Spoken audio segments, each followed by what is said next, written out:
For a lot of people, buying property in Israel is the ultimate dream, a really profound connection. But turning that dream into an actual deed, well, that means navigating a landscape that's just as complex legally and financially as it is historically. So how does it really work? Let's break it all down. So, let's start with the most fundamental question of all. Can someone who isn't an Israeli citizen actually buy property there? The short answer is yes, for sure. But, and this is a big but, that yes comes with some huge asterisks. The whole process is unlike pretty much anywhere else on Earth. It's all built on a unique legal foundation, it involves some pretty serious taxes, and it touches on some of the most sensitive political issues you can imagine. So here's how we're going to break it all down for you. First, we'll tackle the legal puzzle at the very heart of ownership. Then, we'll walk you through the step-by-step path to actually making a purchase. After that, we're going to decode all the costs and taxes, and trust me, there are a few. Then, we'll zoom out to understand the deeply contested landscape of property in the region, and we'll wrap it all up with a clear checklist of what you absolutely have to know. All right, let's dive into part 1, Israel's property puzzle. We've got to understand the very foundation of ownership here, because before you even think about a specific apartment, you have to get your head around the legal ground it's built on, which is defined by a really special set of laws. Okay, so this is pretty interesting. Israel doesn't have a single formal constitution like, say, the United States does. Instead, its whole legal system is built on something called basic laws. The best way to think about them is like individual chapters of a constitution that have been passed over time, and they have this special, superior status. A bunch of them directly shape how property rights work. Now, what's really fascinating here is the story this legal structure tells. You've got the land law from '69. That's kind of the day-to-day rule book. But then you have this basic law on Israel lands, which is huge. It basically says most state land can't be sold, period. On top of that, you have the basic law on human dignity, which protects private property as a fundamental right. And then for Jerusalem, there's a specific basic law to prioritize its development. It's like this legal patchwork quilt, and it shows you how land is so fundamental that it's protected at a constitutional level, creating this really complex legal DNA for every single property transaction. Okay, so with that legal foundation in mind, how do you actually go from seeing a cool apartment online to holding the keys in your hand? Let's walk through the practical path to purchase, the step-by-step legal process. The whole thing is super methodical, with 5 clear stages. And step 1 is the absolute 100% non-negotiable first move. Hire a qualified Israeli real estate lawyer. They're the ones who will do all the heavy lifting on due diligence, checking the title, the zoning, the permits, literally everything. Only then do you get to negotiating terms and finalizing the real binding contract, which is called the Heskem Mekar in Hebrew. The very last step is getting the property officially registered in your name at the land registry or the Tabu. And this brings me to a super important warning, which this quote really captures perfectly. The pressure to lock in a deal can be pretty intense. You'll have brokers or sellers pushing you to sign some kind of preliminary document. But you should not sign anything, not a single piece of paper, without your lawyer giving you the green light. And here's exactly why.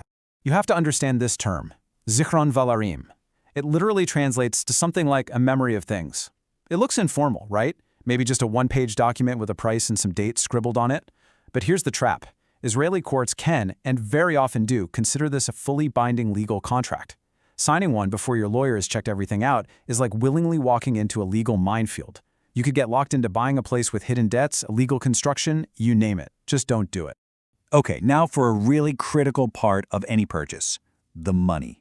Because beyond the sticker price on the apartment, there are some pretty significant financial obligations. Let's decode the costs and taxes you're going to face.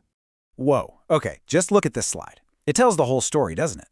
This is the single biggest extra cost for a foreign buyer, the purchase tax. Look at those 2 columns. An Israeli resident buying their very first home pays 0% tax on almost the first 2 million shekels. But a foreign resident? You're starting at an 8% tax rate from the very first shekel. That means on a 6 million shekel property, the difference in tax is literally hundreds of thousands. It's a massive, massive factor you have to budget for. Now, you might be thinking, okay, but the seller pays these next 2 taxes, so why should I care? Well, it's actually crucial that you understand them. The seller is on the hook for capital gains tax, which is 25% of their profit. They also might have to pay a betterment tax, and that's a steep 50% tax if the property's value went up because of zoning changes. The reason this matters to you is that knowing the seller's potential tax hit is a huge piece of your negotiation strategy. So far, we've been focused on the legal and financial nuts and bolts. But in this part of the world, property is never just about contracts and taxes. And that brings us to our next section, a contested landscape, property beyond the green line. And just to be clear, here we're going to present the different perspectives on this issue directly from our sources. This image here shows a residential neighborhood in an Israeli settlement, which is located in the occupied West Bank. If you're looking at property in these areas, you're entering a completely different layer of legal and political considerations.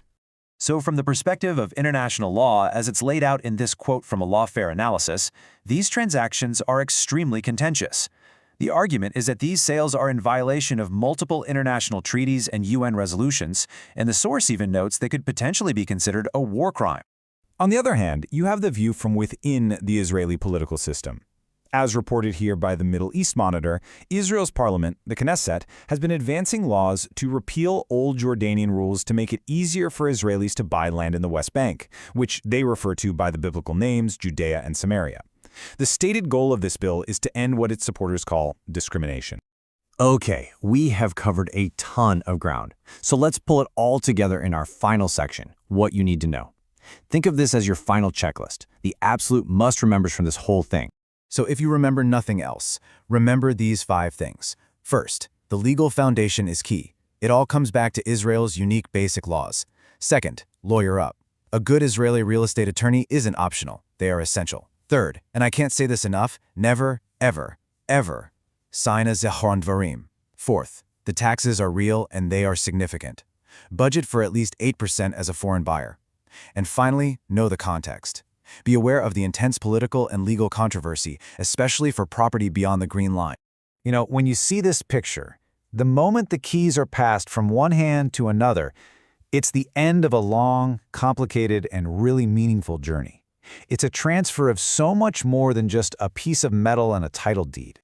And that really leaves every potential buyer with one final, big question to consider. In this unique place, with all its layers of law and finance and history, are you just acquiring an asset, or are you consciously stepping into a much, much larger story?